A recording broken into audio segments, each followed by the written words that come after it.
পদূলিমুখ পালেহি বাপুতি সাহোন ৰঙালী বিহু ৰাজ্যত ৰঙালী বিহুক আদৰিবলৈ ব্যাপক আয়োজন এবাৰ সমগ্ৰ বিশ্বত কৰোনাৰ ভয়াৱহতাৰ বাবে অসমত ৰঙালী বিহু উদযাপন হোৱা নাছিল আৰু সেইবাবে এবাৰ অসমবাসী ৰাইজে ৰঙালীক আদৰিবলৈ ব্যাপক আয়োজন কৰিছে বিভিন্ন স্থানত বিহুৰ কৰ্মশালা আয়োজন কৰা হৈছে বিহুৰীয়াত ৰঙালীক আদৰিবলৈ বিহুৰীয়াবাসী ৰাইজৰ ব্যাপক প্ৰস্তুতি ঠায়ে ঠায়ে বিভিন্ন কৰ্মশালা আয়োজন কৰা হৈছে এক দৃশ্যাংশ চাওঁ আহক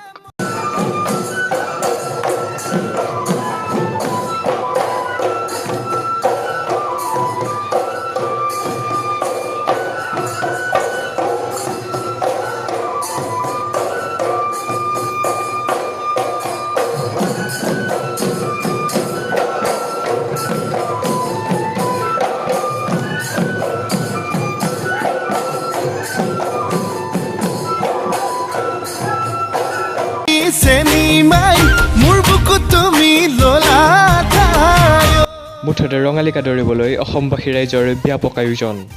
news desk report N news Assam